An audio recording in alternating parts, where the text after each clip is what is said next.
What the hell is this thing, man? What would anybody call this?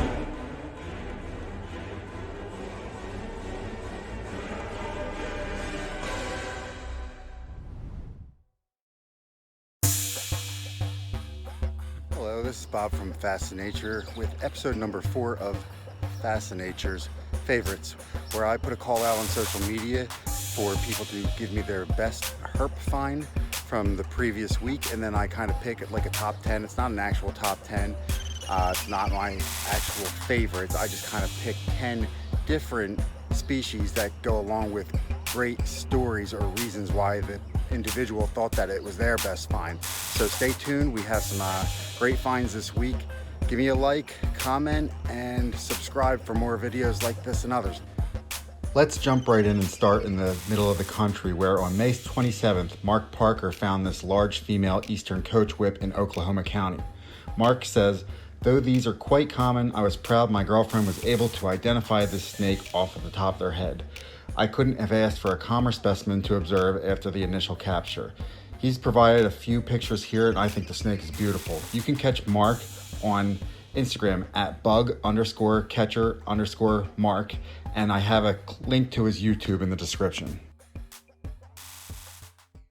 Okay, I don't know if you can see him very well, My footprint! but we have a twin-spotted spiny lizard. Next, let's move over into Sierra County, New Mexico, where Josh Emms found this twin-spotted spiny lizard. Josh says, "I chose this find for that week because it had been a rather uneventful one. We decided to go out for a hike and then road cruise. We chose this particular trail basically because it was open. We usually do another trail, but it's closed right now thanks to COVID-19. This was the first herp seen, and it had been a while since I've seen this species, and it's the first time I've seen them with the red on their head. Really cool lizards." You can find Josh on Facebook page, New Mexico Herpetological Society. I'll link that in the comments. He also has a YouTube channel I'll link in the comments. My great friend Chad provides a detailed account of his great find, and I'm going to read every word of it, so settle in.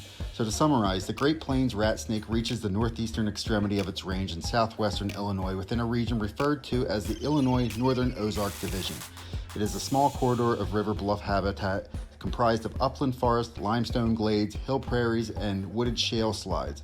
This region is home to some extremely rare wildlife that is more characteristic of the Missouri Ozark Plateau, such as Missouri coneflower, striped bark scorpions, the flat-headed snake, the Eastern Coachwhip, and of course the Great Plains Ratsnake. Less than 30 formal records for the species exist from its first documented state occurrence in 1949 to now, and it has declined to a single habitat corridor that spans 2 counties. On May 25th, I set out to cruise the area. It was one of the first genuinely hot days of the year with a high of 89 that day. A thunderstorm had come out of nowhere and thrown some rain down for a half hour or so. I left the house at 6, got there at 7:30, and started cruising. I've cruised this area probably 100 times and never seen so much as a DOR emery. So when I quickly cruised 4 huge adult black rat snakes, I think I made a joke to myself that the emery would be next. At 8:30, it was still 80 degrees. Pressure was dropping with storms all around me. I rolled up on a 4-foot-long snake and knew just based on size and morphology that it was a black rat. Saw no pattern in my headlights, but I got out to look at him anyway. When my flashlight came on, I nearly shit myself. Not only was I looking at the first GPR in Illinois, but it was a monster adult. I was dumbfounded. It took me a while to get it together, but after a quick photo session, it was on its way, hopefully safe from road mortality. I kept cruising. After a few northern water snakes and a western ribbon, I rolled up on that textbook rat snake shape, but this time I knew exactly what I was looking. 9:41 p.m., 78 degrees, and pressure still falling, and I'll be damned if I'm not looking at yet another GPR. It's difficult to convey how insane this is. I often liken it to looking for South Florida mole king hunting, only with considerably fewer known records. It often requires hundreds of hours of road cruising, and you still may never see one, and finding one in habitat is another story altogether. There are very few people who have and will ever see this species in Illinois. I feel very fortunate to have been able to see one from each county in which they still occur in the span of an hour. Sometimes you hit it just right, and that's what it's all about. You can find Chad on Instagram at @the_creepiest_Crawley. I love backyard snakes, so let's head over to San Diego, where Will Troxel found this massive San Diego gopher snake right in his own backyard, measuring in at just over 5.5 feet and almost as thick as the widest point of a baseball bat. Seemingly pregnant, this gentle giant is missing its right eye and has a scar going down from the top of its head down to the mouth. It never hissed or struck, and loving to be held, so I took this as an opportunity to teach some of my scared co-workers about snakes and what makes them such amazing animals, before bringing the snake back to its natural habitat, my yard. Good job, Will. You can check him out on Instagram at Will_Troxel. Let's head back into New Mexico, where Zach Truelock got this incredible video of a long-nosed leopard lizard nesting on May 30th. Here's what he said. I saw this leopard lizard when she fled from a burrow near a trail. She seemed hesitant to leave, so I staged my camera near the burrow and waited behind a nearby bush and watched as she excavated more sand. Though I didn't see any eggs, I came to the conclusion she was nesting based on the time of year, her extreme reluctance to leave the burrow, and her brilliant orange spots, which I later learned are characteristic of gravid females. Hopefully I will return in the coming months to see hatchling leopard lizards. Make sure to check out the whole video on Zach's YouTube that I'll link in the description. We're going to head over into West Virginia, where Jared Cain found one of the most incredibly brilliant Eastern Hog-nosed snakes I've ever seen. Be sure to check out West Virginia Herpetology on Facebook. As far as the story, I'm going to let Jared's cell phone video do the talking.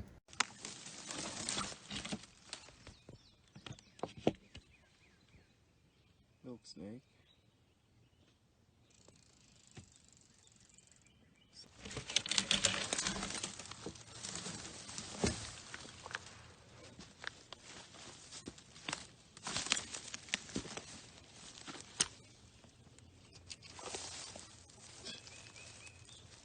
Eastern.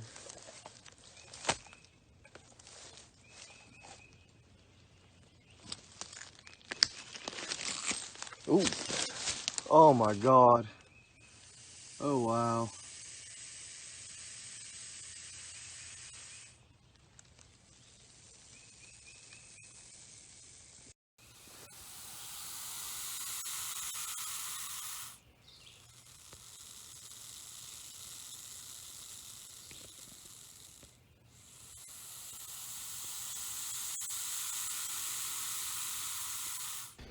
You knew it was coming. Alterna, the gray-banded kingsnake. Here is Aaron and Brittany's account. Brittany and I's find of the week was actually our third Alterna of our trip, but definitely the best looking with the wildest story of the three. I initially spotted the snake at 1 a.m. high up on a cut. Excitement turned to dread as I realized the snake was likely going to get away. I climbed up the cut to catch the snake, and a rock broke loose right as I touched the snake, and I fell off the cut. Fortunately, a tree broke my fall, but unfortunately, the snake slipped away into the crevice it had originally crawled out of. A mix of emotions took over after losing that snake. At one point, I told Brittany, why'd it have to be a pretty one? If I was going to lose one, why couldn't it have been ugly? I had heard stories of other Alterna hunters catching Alterna after losing them.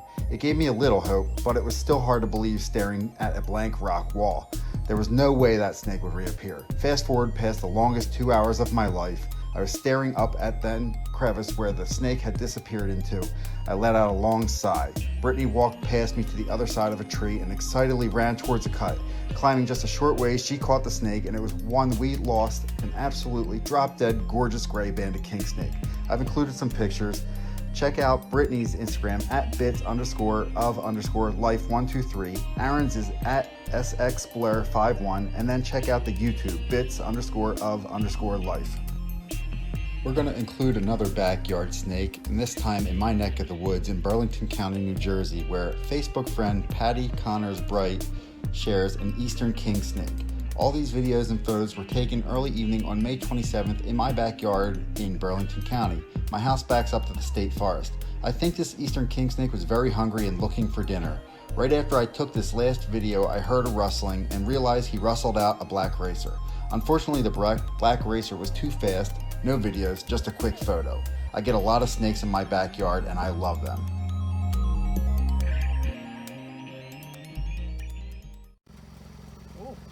So, this is like a, I don't even know what I'd call this, honestly. Like, look at that head, man. Here, let's put him on the road. Yeah, look, what the hell is this thing, man?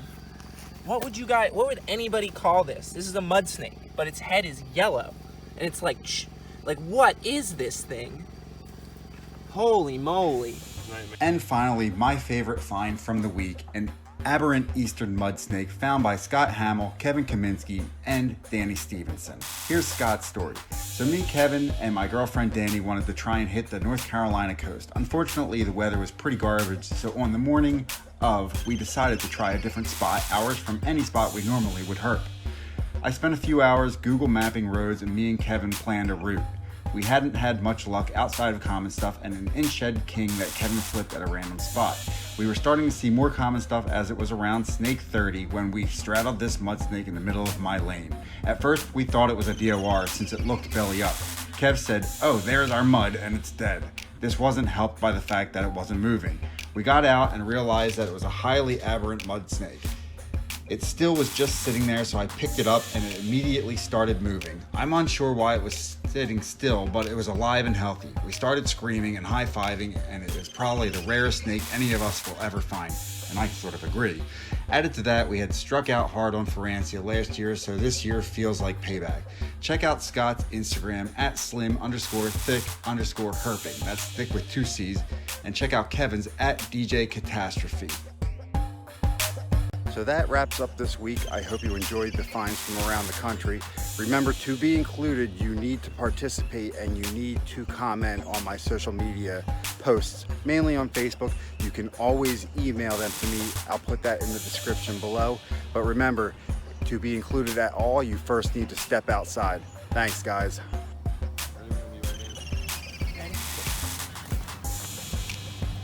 There you go, buddy. Give him some taps. Get him moving. Go on. Untie yourself.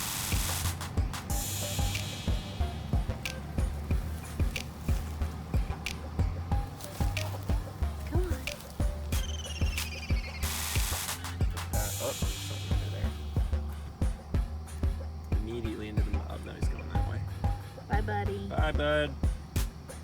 Hope no one sees you again.